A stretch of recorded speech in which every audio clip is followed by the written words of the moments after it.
सच के साथ। नमस्कार, सिटी वाराणसी लाइव में आप सभी का स्वागत है। मैं हूं ममता चौरसिया। आइए नजर डालते हैं आज की हेडलाइंस पर। सीएम योगी पहुंचे काशी, पीएम मोदी के कार्यक्रम की तैयारियों का लिया जायजा, अधिकारियों को दिए आवश्यक दिशा निर्देश। पूर्व प्रधानमंत्री चंद्रशेखर जी की पुण्यतिथि पर चंद्रशेखर फाउंडेशन ने आयोजित किया रक्तदान शिविर। 5 सूत्रीय मांगों को लेकर एबीवीपी के बैनर तले छात्रों का सेंट्रल ऑफिस पर धरना प्रदर्शन। और बीएचयू में हिंदी साहित्य के छात्र जितेंद्र ने फांसी लगाकर की खुदकुशी। और अब खबरें विस्तार से। सीएम योगी आदित्यनाथ अपने 2 दिवसीय दौरे पर वाराणसी पहुंचे। वह पीएम मोदी के कार्यक्रम की तैयारियों का जायजा लिए। प्रधानमंत्री नरेंद्र मोदी के 2 दिवसीय दौरे के पहले मुख्यमंत्री योगी आदित्यनाथ दौरे की समीक्षा करने के लिए 2 दिन के दौरे पर वाराणसी पहुंचे हैं। मुख्यमंत्री लाल बहादुर शास्त्री अंतर्राष्ट्रीय हवाई अड्डे से सड़क मार्ग द्वारा हरौआ से वाजिदपुर स्थित जनसभा स्थल पहुंचे। यहां उन्होंने मंच की व्यवस्था और आने वाले कार्यकर्ताओं और लाभार्थियों के बैठने की व्यवस्थाओं का जायजा लिया और डीएम से इस संबंध में वार्ता की। इसके बाद उनका काफिला सर्किट हाउस के लिए रवाना हो गया। इस दौरान मौजूद पूर्व राज्य मंत्री नीलकंठ तिवारी, महापौर अशोक तिवारी और पार्टी पदाधिकारियों ने स्वागत किया। मुख्यमंत्री ने यहां सबसे पहले मंच की तैयारियां देखी और आवश्यक निर्देश दिए। जनसभा में आएंगे 15,000 लाभार्थी। प्रधानमंत्री की इस जनसभा में केंद्र और राज्य सरकार की योजनाओं के 15,000 लाभार्थी भी मौजूद रहेंगे। उनके बैठने की व्यवस्था के बारे में उन्होंने जिलाधिकारी एस राजलिंगम से जानकारी ली और उन्हें इस संबंध में भी निर्देश दिया। बीएचयू में हिंदी साहित्य के छात्र जितेंद्र ने फांसी लगाकर खुदकुशी कर ली। काशी हिंदू विश्वविद्यालय में हिंदी साहित्य के छात्र जितेंद्र कुमार ठाकुर पुत्र सुरेंद्र कुमार ठाकुर ने फांसी लगाकर सुसाइड कर लिया है। जितेंद्र कुमार ठाकुर की उम्र लगभग 23 वर्ष बताई जा रही है। बिटला हॉस्टल सी के कमरा नंबर 321 में छात्र का शव मिला है। कमरे में जितेंद्र कुमार ठाकुर के पीठ के नीचे लैपटॉप दबा था और वही मोबाइल चौकी पर फेंका हुआ था। अजीत मध्य प्रदेश के निवासी थे। बताया जा रहा है कि कला संकाय में हिंदी साहित्य का छात्र था। सुसाइड की वजह से अभी स्पष्ट नहीं हो पा रहा है। साथियों ने काफी देर तक दरवाजा खटखटाया। 15 मिनट तक दरवाजा नहीं खुला तो छात्रों ने खिड़की से झांका तो देखा कि जितेंद्र कुमार ठाकुर पंखे से लटक रहे थे। छात्रों ने सोचा कि जान बची होगी तो दौड़कर उसे पंखे से हटाकर चौकी पर सुलाया। इसके बाद प्रोक्टोरियल बोर्ड को सूचित किया। मौके पर पहुंचे प्रोक्टोरियल बोर्ड के सदस्यों ने पुलिस को सूचित कर दिया है। मौके पर पहुंची पुलिस और फॉरेंसिक्स विभाग की टीम जांच पड़ताल में जुट गई है। बताया जा रहा है कि जितेंद्र कुमार ठाकुर बात व्यवहार में काफी अच्छा था, काफी सुलझा हुआ था। हिंदी साहित्य में दूसरे साल का छात्र था, पढ़ाई में काफी अच्छा था, मगर फांसी क्यों लगा ली, वहां मौजूद हर किसी को यह बड़ा सवाल परेशान कर रहा था। हम लोग पहुंचे हुए थे बिड़ला सी पे, प्रशासन भी पहुंचा था, फॉरेंसिक की टीम भी थी, पुलिस प्रशासन भी वहां पहुंचा हुआ था। लेकिन जो वहां बातचीत पे से पता चला वो यह पता चला है कि जो सुसाइड केस हुआ है उसमें मानसिक स्थिति पहले से ही छात्र की, ऐसा वहाँ जो उपस्थित प्रशासन के लोग थे, पुलिस प्रशासन के लोग थे या जो भी वहाँ उपस्थित थे उनसे यही सुनने में आया है कि उस छात्र की मानसिक स्थिति पे कुछ समस्या थी और उसका इलाज चल रहा था। उसी पे अब आगे की क्या जांच होगी वो और आगे क्या विषय है, मोबाइल भी है उसका, लैपटॉप भी है, अन्य जो पुलिस के पास जो भी तथ्य होंगे पुलिस अपना तथ्य आपके समक्ष रखेगी, मीडिया के समक्ष रखेगी। लेकिन अभी तक का जो विषय है यही है कि मानसिक स्थिति के कारण अभी तक जो बताया जा रहा है छात्रों के बीच में जो चल रहा है। 5 सूत्रीय मांगों को लेकर एबीवीपी के बैनर तले छात्रों का सेंट्रल ऑफिस पर धरना प्रदर्शन हुआ। काशी हिंदू विश्वविद्यालय नए शैक्षणिक सत्र प्रारंभ होते ही छात्रों का आंदोलन भी प्रारंभ हो गया है। विश्वविद्यालय के सेंट्रल ऑफिस के बाहर दर्जनों की संख्या में पहुंचे छात्रों ने प्रदर्शन किया। अपने 5 सूत्रीय मांगों को लेकर एबीवीपी के बैनर तले प्रदर्शन करने वाले छात्र धरने पर बैठ गए। इस दौरान छात्रों ने विश्वविद्यालय प्रशासन और कुलपति पर गंभीर आरोप लगाते हुए जमकर नारेबाजी की। वहीं काशी हिंदू विश्वविद्यालय में छात्रों के प्रदर्शन को लेकर विश्वविद्यालय की प्रोक्टोरियल टीम भी मौके पर पहुंच गई।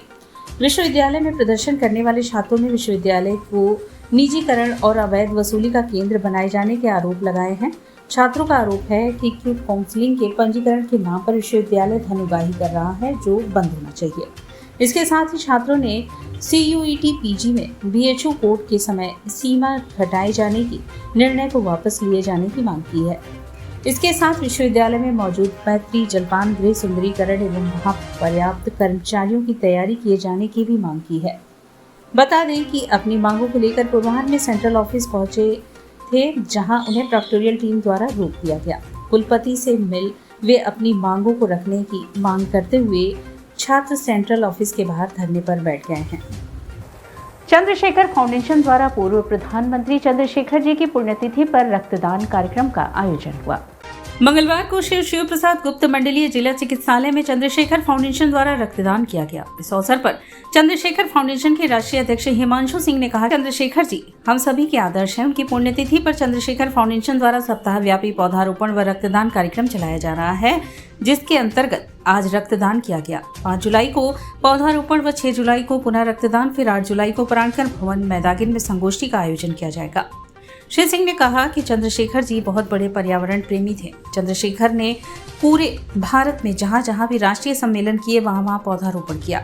सारनाथ के आचार्य नरेंद्र देव शताब्दी समारोह में हम लोगों को भी उनके साथ पौधारोपण का सौभाग्य प्राप्त हुआ। बलिया के समरा सम्मेलन में दिल्ली गुड़गांव के बूढ़ासी आश्रम में भी चंद्रशेखर जी ने पौधारोपण किया था।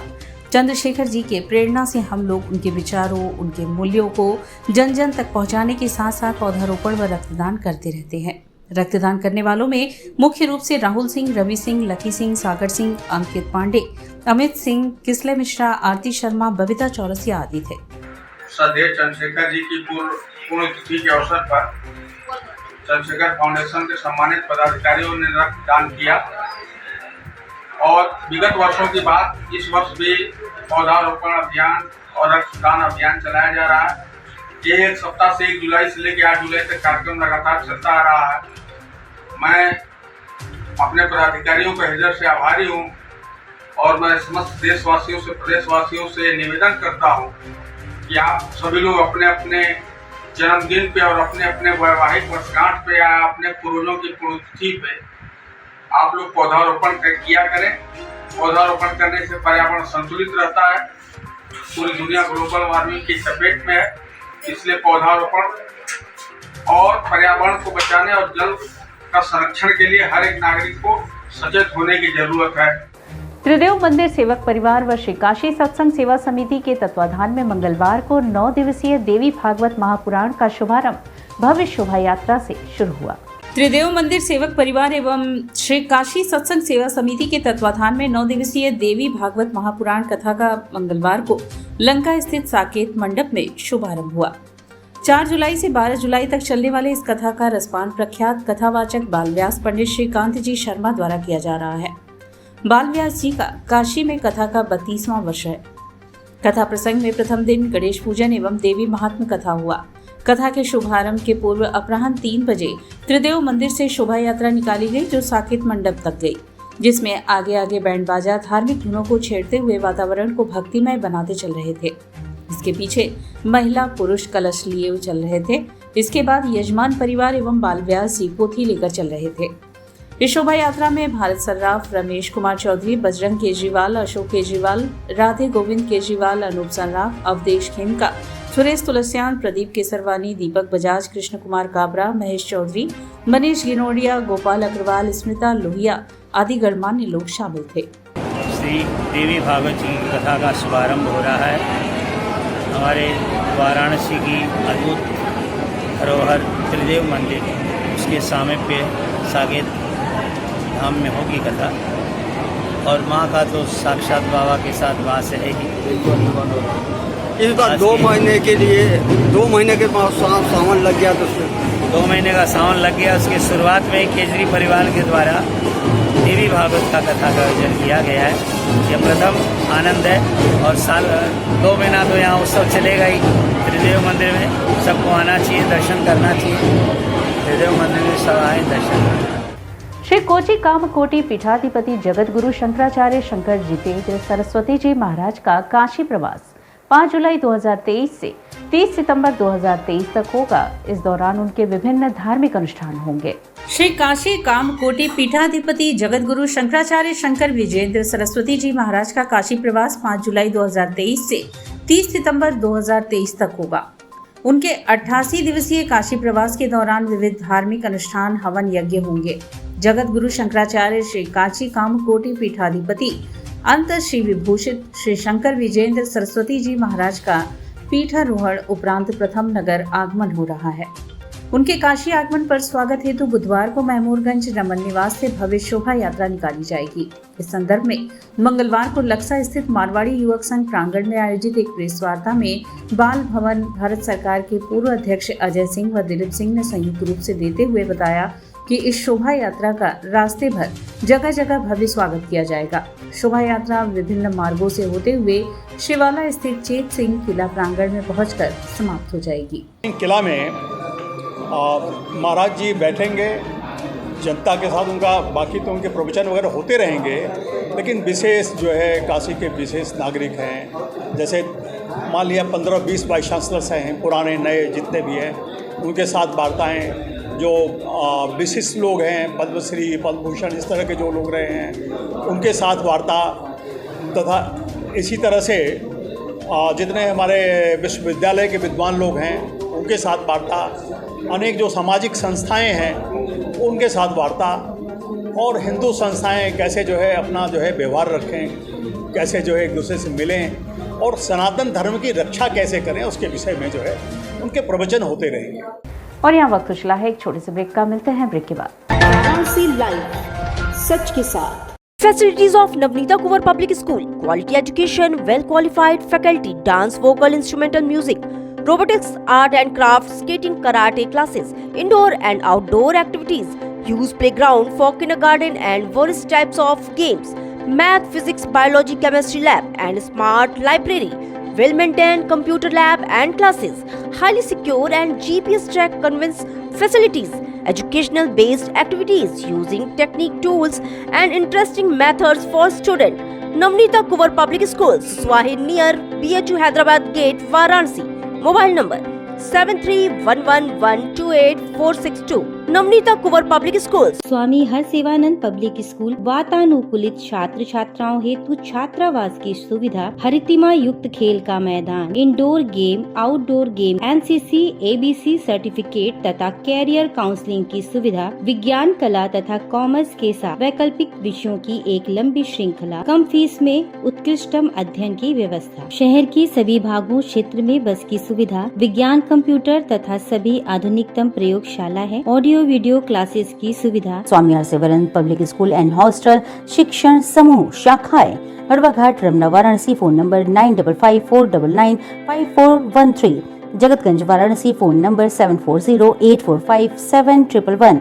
Banpurwa, Ramna, Varanasi. Phone number 9554955412। Railway station road, Durg, Sonbhadra. Phone number 7081109710। Marsada, Ghorawal, Sonbhadra. Phone number 955496319495 एवं स्वामी हरसेवानंद महाविद्यालय Churk, Sonbhadra. Phone number 7081109711। Swami Harsevanand public school पाठशाला ही नहीं, संस्कारशाला भी है।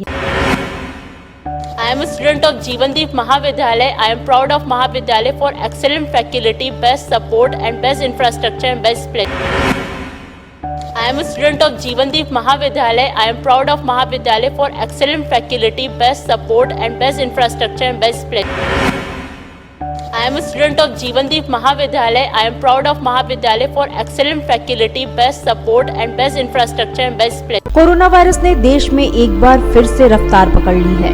ऐसे में जरूरी है कि सभी लोग पूरी एहतियात बरतें। घर से बाहर निकलते समय मास्क का सदैव प्रयोग करें।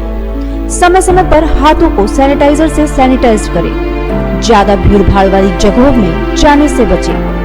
2 गज की दूरी का पालन करें। स्वस्थ रहें, सुरक्षित रहें। जनहित में जारी वाराणसी लाइव। वाराणसी लाइव सच के साथ।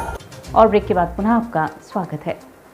द्वितीय मणिकर्णिका अंतर्राष्ट्रीय फिल्म समारोह का आयोजन 13 अक्टूबर 2023 से 15 अक्टूबर 2023 तक चलेगा। द्वितीय मणिकर्णिका अंतर्राष्ट्रीय फिल्म समारोह के इस वर्ष दिनांक 13 अक्टूबर से 15 अक्टूबर 2023 तक प्रदर्शन किया जाएगा, जिसमें देश एवं विदेश के कई निदेशक एवं अभिनेता शामिल होंगे।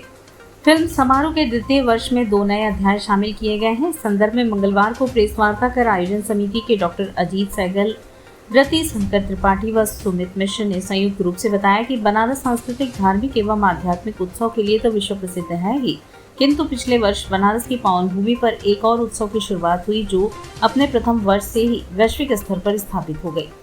मणिकर्णिका अंतर्राष्ट्रीय फिल्म उत्सव का प्रथम वर्ष सफल रहा, जिसमें भारत समेत 14 अन्य देशों की 60 फीचर फिल्म एवं लघु फिल्मों का 4 दिवसीय प्रदर्शन किया गया और साथ ही सिनेमा के विभिन्न विभागों को 26 पुरस्कार दिया गया। इसके अलावा स्थानीय प्रतिभा को प्रोत्साहित करने के लिए पूर्वांचल श्रेणी में 3 पुरस्कार दिए गए। मणिकर्णिका अंतर्राष्ट्रीय फिल्म समारोह यह बताते हुए गर्व महसूस कर रहा है कि इस वर्ष भी अब तक लगभग 15 देशों से 70 फिल्में हमारे समारोह में चयन के लिए भेजी गई हैं और यह संख्या 150 के लगभग तक पहुंचने वाली है। फिल्म समारोह के निर्णायक मंडल में सिनेमा जगत के कई स्थापित व्यक्तित्व शामिल हैं, जो इन फिल्मों में से 50 से 60 फिल्मों के प्रदर्शन एवं पुरस्कार के लिए चयन कर रहे हैं। 13, 14, 15 अक्टूबर को आयोजित होने वाले सेकंड मणिकर्णिका इंटरनेशनल फेस्टिवल के संदर्भ में जिसमें हम आगामी फेस्टिवल के बारे में सूचना देना चाहते हैं। तो ये फेस्टिवल कब से शुरू हो रहा है और कौन कौन से लोग कहाँ से लोग भाग ले रहे हैं? ये 12, 13 और 14 अक्टूबर को होगा और लगभग 18-19 देशों की फिल्में आएंगी, जिसका 3 दिन तक यहाँ प्रदर्शन होगा और इसी में से चयनित फिल्मों को पुरस्कृत किया। सावन माह शुरू होते ही शिव भक्तों में भगवा परिधान व शिव जी के चित्र वाले कपड़े खरीदने की शुरुआत हो चुकी है। भगवान शिव के चित्र लगे ड्रेस के साथ लोगों की पहली पसंद महाकाल लिखे ड्रेस भी है। शिव की नगरी काशी श्रावण महीना आते ही शिवमय हो जाती है। देश विदेश से आने वाले श्रद्धालु इस महीने में बाबा विश्वनाथ के दर्शन पूजन के लिए लाखों की संख्या में आते हैं। सावन को लेकर वाराणसी में तैयारियां जोर शोर से चल रही हैं। बाबा विश्वनाथ के दर्शन पूजन के इस महीने में कांवड़ लेकर आने वाले श्रद्धालु इस बार फैशन वाले परिधान में दिखेंगे। लोगों में श्रावण महीने में 8 सोमवार पड़ने से भी बहुत अधिक खुशी है। सावन माह के मद्देनजर वाराणसी के बाजारों में शिव भक्तों में गेरुआ वस्त्रों व भगवान शिव के चित्र वाली वस्त्र की काफी डिमांड है, जिसको लेकर दुकानदार भी सावन से पहले अपनी दुकानों को भगवान शिव के चित्र वाले वस्त्रों के साथ फैशन वाले गेरुआ वस्त्र, कांवड़, कलश इत्यादि पूजन सामग्रियों से सजाने लगे हैं। सावन के महीने में गेरुआ वस्त्र के एक विक्रेता ने बताया कि सावन महीने में शिव भक्तों के बीच गेरुआ वस्त्र की डिमांड बढ़ जाती है और इस बार शिव भक्त भगवान शिव के चित्र वाले टी-शर्ट, बैग, पर्स, गेरुआ लोअर, टोपी की काफी डिमांड है। जिस तरह से गेरुआ वस्त्रों की बिक्री हो रही है, उसे देखकर लगता है कि इस बार श्रद्धालुओं की काफी भीड़ होने वाली है। एक अन्य दुकानदार संदीप केसरी ने बताया कि भक्तों के लिए बने परिधान को बेचने में दुकानदार भी काफी खुश नजर आ रहे हैं। उनका कहना है कि जिस तरह देश प्रदेश की सरकार ने कांवड़ियों को सुविधा दी है, उसी प्रकार हमारा व्यवसाय भी बढ़ रहा है और कहा कि 8 सोमवार पड़ने से भी लोग बहुत अधिक खुश हैं। वाराणसी का मार्केट इन दिनों भगवा रंग में रंग गया है। काशी में सावन माह की तैयारियों को लेकर कांवड़िया खरीदारी करने में जुटे हैं। इस बार बाजार में कांवड़िया भी फैशन के रंग में रंगे नजर आएंगे। दरअसल वाराणसी में सावन माह में लाखों की संख्या में शिव भक्त बाबा श्री काशी विश्वनाथ के दर्शन पूजन के लिए आते हैं। सावन की तैयारियों को लेकर इस बार कांवड़ फैशन वाले ड्रेस काफी पसंद कर रहे हैं। सबसे ज्यादा इस बार भगवान शिव की तस्वीर वाले टी-शर्ट के साथ भगवा रंग में बच्चों की लाइट वाली टी-शर्ट और गाड़ी वाले महाकाल लिखे टी-शर्ट को लोग काफी पसंद कर रहे हैं। टी-शर्ट में बहुत वैरायटी है, हर साल कुछ नया आता है। तो इस बार बच्चों की टी-शर्ट एक बहुत बिक रही है, जिसमें लाइट जल रहा है, जो कि उसको खासा पसंद किया जा रहा है। क्योंकि यात्री बाबा विश्वनाथ की नगरी है, तो यहाँ यात्री भी ऑल ओवर इंडिया से आते हैं। तो इस टी-शर्ट की घाट के किनारे या मंदिर के आसपास बिक्री बहुत है। और मोटरसाइकिल में बाबा चीलम पीते हुए आ रहे हैं, क्योंकि भांग बूटी बाबा को चढ़ता है। ठंडई हमारी काशी की परंपरा में आता है, उसके संग भांग लिया जाता है। तो चीलम बाबा एक है, मोटरसाइकिल पे बाबा चीलम पीते हुए हैं, उसकी डिमांड बहुत अच्छी है। ये तो हम लोग बोलबम का कपड़ा लेने आए, बाकी साउन का महीना आ रहा है तो बोलबम तो यही तो सेल है इस टाइम। तो महादेव की कृपा से यही बिकता है हम लोग के यहाँ। इस बार सबसे अधिक डिमांड किस चीज़ की है? बच्चों के भी तो कपड़े बिकते हैं, बाकी लाइट वगैरह बिक रहे हैं, बाकी बुलेट वाला भी बिक रहा है, बाकी महादेव का टी-शर्ट वगैरह और कुर्ता एंड लोअर वगैरह ये सब कुछ ट्रेंडिंग में आया है। वो तो इन्हीं सोनू जी के यहाँ मिलेगा। बनारस में सबसे बड़ी मंडी इन्हीं के यहाँ है, जो कि बोलबम का ज़्यादा काम करते हैं। एक साल में इनका भरपूर काम भरपूर रेंज के साथ और रेट के साथ भी देते हैं, तो हम लोग को बेचने में आसानी होती है। बाकी 15-20 साल से एबव डैडी ले जाते थे पहले, अब हम लोग लेके जा रहे हैं। उनके यहाँ से काफ़ी पुराना संबंध है हमारा। सावन के प्रथम दिन जन कल्याण की कामना के साथ नमामि गंगे ने काशी विश्वनाथ और मां गंगा की आरती की व गंगा निर्मलीकरण के लिए बाबा विश्वनाथ का गंगाभिषेक किया। सावन के प्रथम दिन नमामि गंगे ने भव्य दिव्य गंगा द्वार से जन कल्याण की कामना कर बाबा विश्वनाथ और मां गंगा की भव्य आरती उतारी। जनहितकारी भगवान शिव शंकर से समृद्धशाली आत्मनिर्भर भारत के लिए गुहार लगाई। गंगा जल से श्री काशी विश्वनाथ का गंगाभिषेक कर निर्मलीकरण की कामना की गई। ललिता घाट स्थित गंगा द्वार के किनारे गंगा तट की सफाई करके स्वच्छता का संदेश दिया गया। ध्वनि विस्तारक यंत्र से स्वच्छता को संस्कार के रूप में शामिल करने की अपील की गई। गंगा द्वार से विश्वनाथ मंदिर तक हर हर महादेव शंभु काशी विश्वनाथ गंगे का उद्घोष गूंजा। गंगा द्वार पर 12 ज्योतिर्लिंग और गंगाष्टकम का पाठ किया गया। गंगा जल संरक्षण के लिए सभी संकल्पबद्ध हुए। नमामि गंगे काशी क्षेत्र के संयोजक राजेश शुक्ला ने कहा कि देवाधिदेव महादेव जन कल्याणकारी हैं। जब भी त्रिभुवन पर संकट के बादल छाते हैं, देवाधिदेव उस संकट को आत्मसात कर लेते हैं। पुण्य सावन माह के प्रथम दिन श्री काशी विश्वनाथ और मां गंगा की आरती करके हमने जन कल्याण की कामना की है। गंगा जल संरक्षण हेतु काशी पुराधिपति का गंगाभिषेक किया है। आयोजन में प्रमुख रूप से काशी क्षेत्र के संयोजक राजेश शुक्ला, महानगर प्रभारी पुष्पलता वर्मा, सुनीता जायसवाल, रीता पटेल, उषा सिंह, कमलेश वर्मा, आयुषी वर्मा, ऋषभ कुमार, सुनैना देवी, गीता देवी, मंजू आदि उपस्थित रही। सावन के प्रथम दिन नमामि गंगे की ओर से हमने मां गंगा और देवाधिदेव महादेव की आरती उतारकर पूरे भारत के लिए समृद्धि की कामना की है। हम बाबा भोलेनाथ से यह गुहार लगाते हैं, उनके पूरे परिवार से, जिसमें पार्वती जी, श्री गणेश जी, कार्तिकेय जी शामिल हैं। हम उनसे आग्रह करते हैं कि हमारा भारतवर्ष आरोग्य हो, हमारे भारत में सुख समृद्धि आए, हम आत्मनिर्भर भारत की ओर बढ़ते जाएं। ज्योतिषाचार्य पंडित शंभुनाथ शर्मा के पूर्व स्मारक ग्रंथ ज्योतिष का विमोचन हुआ। भारतीय कालगणना और ज्योतिष परंपरा को वैश्विक स्वीकृति एवं मान्यता प्राप्त हुई, जिसका बहुत बड़ा श्रेय काशी के ज्योतिषी परंपरा को है। इसमें भी काशी के अयोध्यानाथ शर्मा की प्रमोद पाठशाला का 400 वर्षों का बड़ा योगदान रहा है। विश्वसनीय ज्योतिष से परंपरा को आगे बढ़ाया देवाम्य ज्योतिषाचार्य पंडित शंभुनाथ शर्मा जी ने, जिसे आगे बढ़ा रहे हैं पंडित उमंगनाथ शर्मा जी और काशी के अन्य ज्योतिषाचार्य। इस परंपरा के संरक्षण और उन्नयन का दायित्व काशी की नई पीढ़ी के अध्येताओं पर है। उपरोक्त विचार काशी के वरिष्ठ ज्योतिषाचार्य व विशिष्ट जनों ने गुरु पूर्णिमा के अवसर पर महमूरगंज स्थित वंशीवट बैंक्वेट हॉल में आयोजित समारोह में व्यक्त किए। अवसर था देवात्म ज्योतिषाचार्य पंडित शंभुनाथ शर्मा जी के पूर्ण स्मारक ग्रंथ ज्योतिष के विमोचन व उनके तैलीय चित्र अनावरण का। मंत्रोच्चार के बीच दीप प्रज्वलन के साथ तैलीय चित्र का अनावरण व पुस्तक का विमोचन अतिथियों ने किया। यह पुण्य कार्य प्रयाग से डिजिटल भारत रत्न पंडित मदन मोहन मालवीय के पौत्र न्यायमूर्ति पंडित गिरधर मालवीय ने किया। समारोह में उपस्थित अतिथियों ने इस अवसर पर पूर्व सांसद डॉक्टर राजेश मिश्रा ने कहा कि पूज्य शर्मा जी ने मुझे कहा था कि तुम्हें सरकारी नौकरी नहीं मिलेगी, तुम नेतागिरी करोगे। उस वक्त मैं बालक का ऐसा सोच भी नहीं सकता था, पर यही नहीं, उन्होंने जब जो कुछ भी भविष्यवाणी की सब सच निकली। ज्योतिषाचार्य पंडित उमंगनाथ शर्मा ने अपने पूज्य पिताजी पंडित शंभुनाथ शर्मा व पंडित उपाध्याय शर्मा का स्मरण करते हुए कहा कि मैं उनके दिखाए मार्ग पर चल रहा हूँ। ज्योतिष ज्ञान छोड़ रहे इसका हर संभव प्रयास करूंगा। इस अवसर पर उल्लेखनीय कार्य के लिए पंडित शंभुनाथ पूजा, पंडित लक्ष्मीकांत दीक्षित, डॉक्टर नागेंद्र पांडे, पंडित ढूंढीराज पर्वतीय, पंडित विकास दीक्षित, पंडित युगल किशोर चौबे, पंडित विश्वनाथ झा को सम्मानित किया गया। इस अवसर पर समारोह की अध्यक्षता करते हुए पूर्व कुलपति वरिष्ठ पत्रकार प्रोफेसर राममोहन पाठक ने कहा कि ज्योतिष के क्षेत्र में पंडित उमंगनाथ शर्मा, उनके पिता व पितामह का नाम अमर रहेगा। उन्होंने ज्योतिष ज्ञान विज्ञान को असून रखने और अपने पितरों के लिए जो कार्य किया है वह अनुकरणीय है, स्तुल्य है।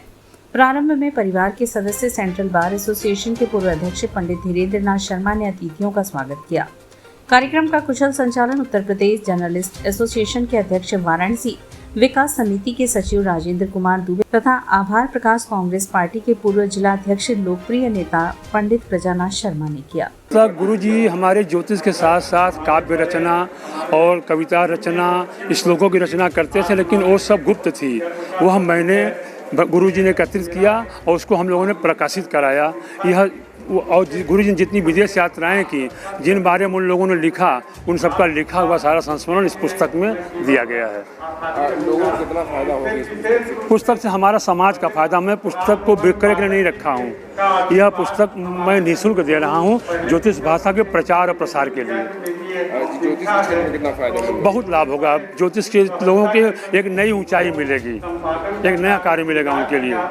श्योपुर स्थित श्री पंचमुखी हनुमान मंदिर में 8 दिवसीय भागवत कथा का आयोजन जारी है।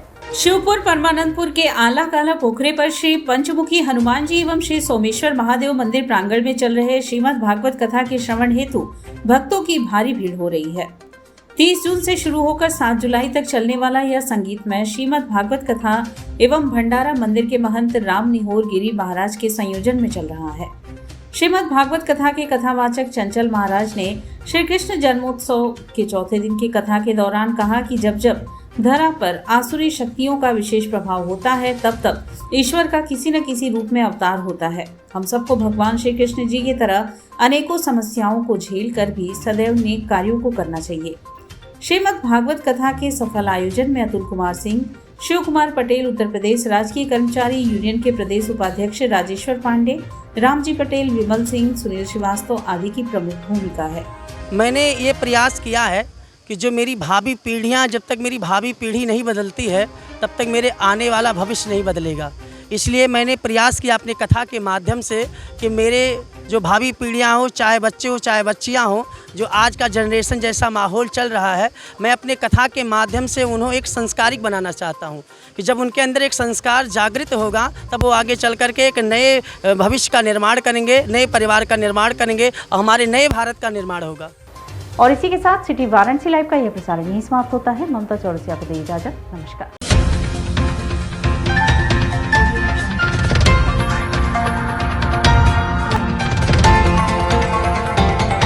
वाराणसी लाइव, सच के साथ।